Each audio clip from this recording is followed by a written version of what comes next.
caught on tape. Full transcript detailing frantic attempts by CBN Gov. Emefiele, top CBN officials to cover up stolen in 500 BNPT2.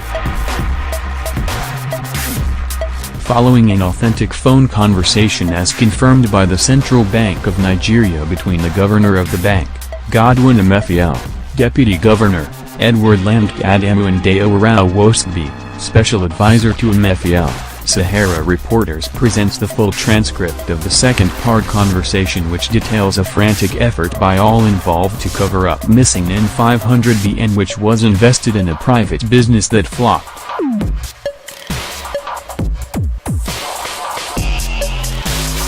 Edward Adamu: Hello sir. Emefiele: Edward, can you please step aside? Edward Adamu: Okay sir. Not clear. Emefiele: I am not too happy that Wosbi led us like this. Edward: In fact, that was what I was asking. I said we have an impression that we had 500 billion. He said no. I said but that was the impression until the end of the year.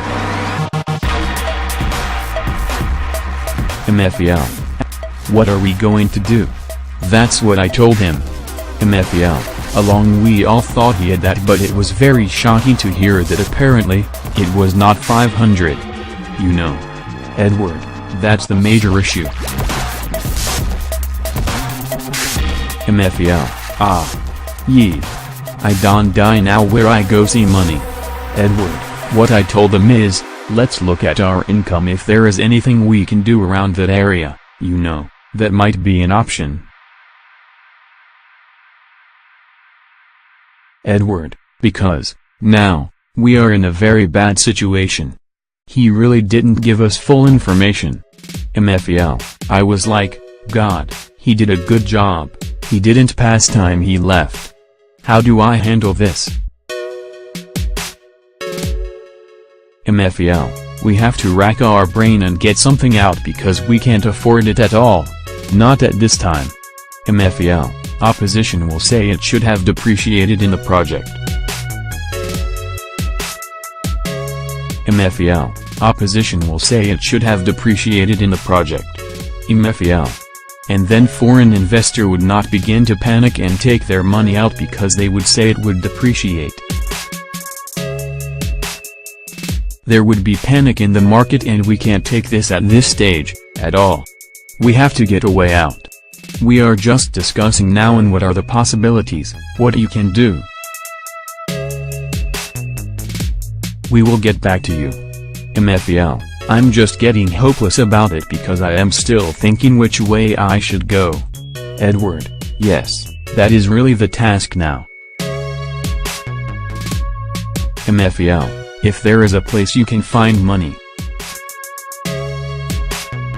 Edward: We'll have to think of a way out because we cannot afford it at all. The implications are just too many to even think about and damaging. We cannot allow this like this, we cannot. Emefiele: To avoid any serious problem is just, the government to have to agree to give us at least 100 billion cash, but government will not agree. They will kick against it.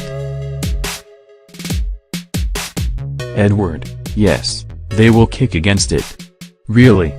That would have been a good one, but the challenge is how to get back to them, but it will be very difficult, almost impossible. Breathes heavily. CBN Governor: The implication for the economy is… No. I'm just thinking if there is surplus of 1 naira, just give us, then we'll begin to refund you in 2019. I can't even find the partners now because I cannot talk to the real partners like Ahhh. Ahhh is not picking my call and I'm not used to the SIP partner. I don't know him, it's only Deo that I know and Deo has retired. HMNN. Edward, you'll have to think of something. It is a sad one. We'll have to come out of it somehow. If only we can say there is money here, but I can't find. I kept on disturbing this guy in December and January, but he kept telling me no problem. God, This guy just. CBN governor, it's a mess, it's really a mess.